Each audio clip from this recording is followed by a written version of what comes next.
The 2024 regular season is officially a wrap. On to the playoffs. Kansas City will have a bye week as the wildcard rounds kick off this coming weekend, and the Chiefs find out who will be headed to Arrowhead Stadium for the divisional game. Now, who are the Chiefs most likely to face? We're going to talk about playoffs, NFL coaching carousel, and hear from the team right now.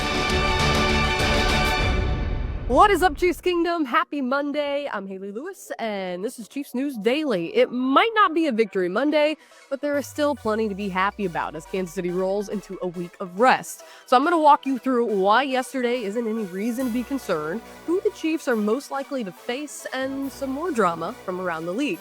First, give us a like and subscribe right here on the KCSN YouTube channel, and let's get this one rolling. All right, we kick it off with some news that you need to know that happened over the weekend. Saturday, the Chiefs activated practice squad linebacker Blake Lynch, and they activated practice squad quarterback Chris Olodikin, both via standard elevation.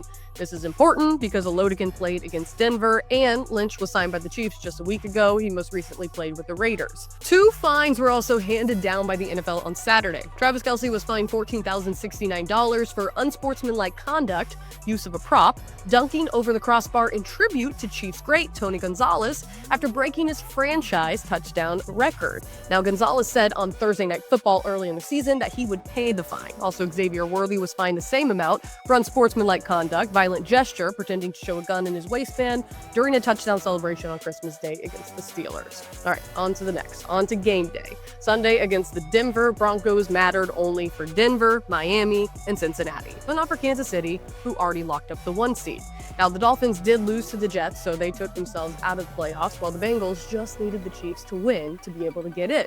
But the Chiefs had an obligation to one team only yesterday, and that would be the Kansas City Chiefs. All right, let's head to the Mile High City right now. This wasn't an easy game to get to. The Chiefs actually got stuck on the runway and delayed a few hours due to the winter weather here in Kansas City. Now, around 5 p.m. Central Time on Saturday, the team finally was able to leave MCI and head to Colorado.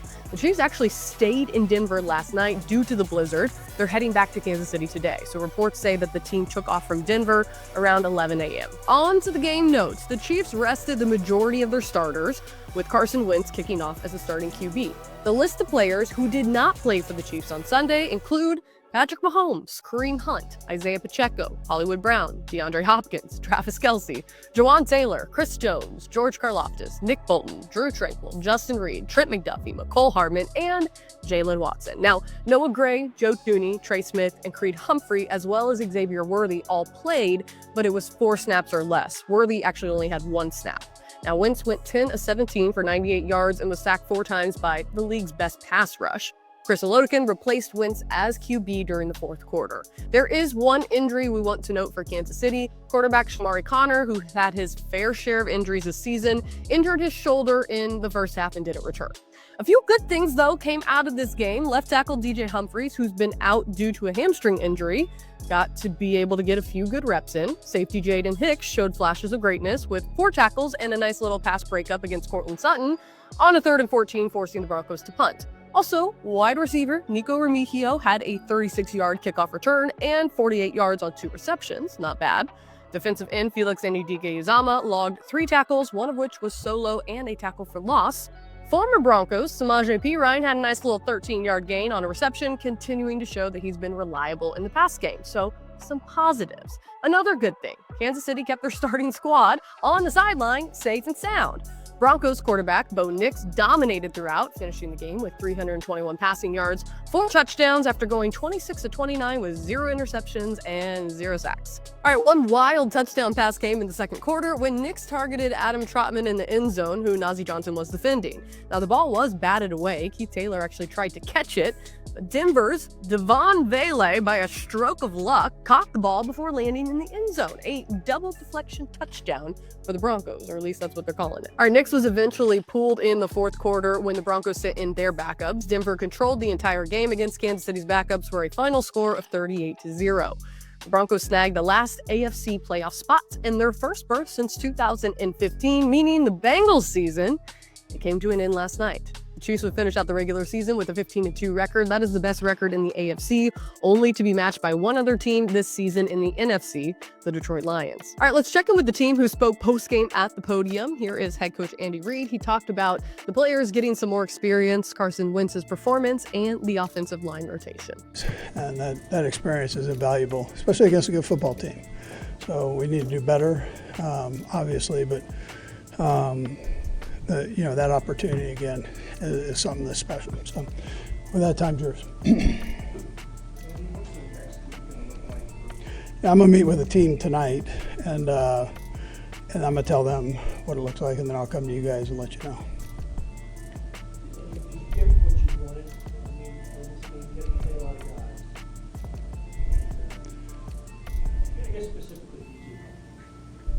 Yeah, no, I saw it was good for him to get the reps in there, and that's a plus, yeah, for sure. We'll just see. I've got to go back and look at all of it and evaluate it. Right now, it's too early to tell you. Yeah, listen, he did some good things, and then he had some things he probably went back, a couple of throws, but, he did all right.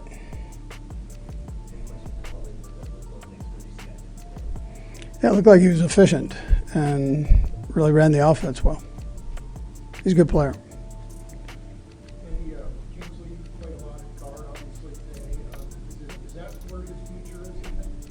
Well, we'll see. I'll look at it and see how he did, and nothing jumped out at me that said negative on it. So, but I've got to look at the tape, and I'll get with Coach Heck on that. It was good to get him in there, though. He's one of the guys who was good to get the experience for sure. All right. Okay. All right, the playoff picture is officially set with the conclusion of the 2024 regular season.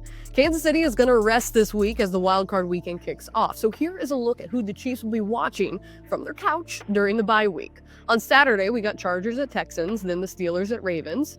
On Sunday, it's the Broncos at Buffalo. After that, it's all NFC teams. So it's going to be Packers at Eagles, followed by Commanders at Bucks. On Monday, it is the Vikings versus the LA Rams. Now, Kansas City will not face the Bills or the Ravens in the divisional round, no matter what, because the highest seed plays the lowest seed.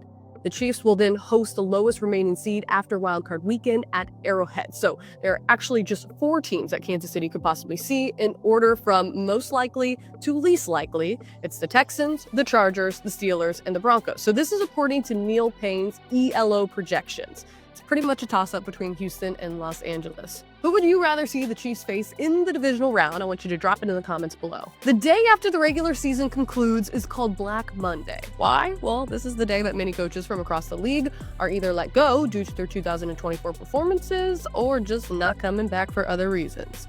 It also kicks off the coaching carousel, where the staff shuffles around the league and teams request to interview other personnel. So, news that relates to Kansas City. Well, this is via Tom Pelissero. He said the Jets put in a request to interview Chiefs offensive coordinator Matt Nagy for their head coaching job per sources. Additionally, per Adam Schefter, the Jets also requested a GM interview with Kansas City Chiefs assistant general manager Mike Borgonzi.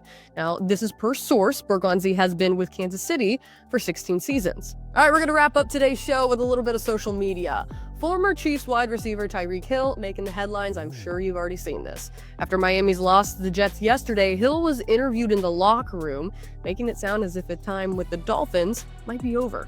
Take a listen. This is my first time I haven't been in the playoffs, man. So, I mean, for me, like I said, man, I just got to do what's best for me and my family, dog. If that's here, or if that's wherever the case may be, man, I'm finna open that door for myself, dog. As I'm opening the door, like I'm out, bro. So it was great playing here, but at the end of the day, bro, I got to do what's best for for my career and what's best, because I'm too much of a competitor to be just out there. Mean you thinking about leaving here? If it is, hey, yeah. All right, other news shared on X. Effective today, members of the 2022 NFL Draft are eligible to sign extensions with their team. Kansas City's 2022 draft class is stacked. It includes standouts like Trent McDuffie, George Karlaftis, Isaiah Pacheco, and Jalen Watson. All right, last one from X today. Nick Jacobs sharing the Chiefs' 2025 opponents. Take a look at away games. Their opponents include Cowboys, Broncos, Jags, Chargers, Raiders, Giants, Titans, and Bills. The Chiefs will host the Broncos, Chargers, Raiders, Texans, Colts, Eagles, Commanders, Ravens, and the Lions. All right, folks, that does it for another episode of Chiefs News Daily. We'll be back again tomorrow. In the meantime, stay safe and warm, and we will see you here on Tuesday. Make sure you like and subscribe on the KCSN YouTube channel, and we'll see you tomorrow.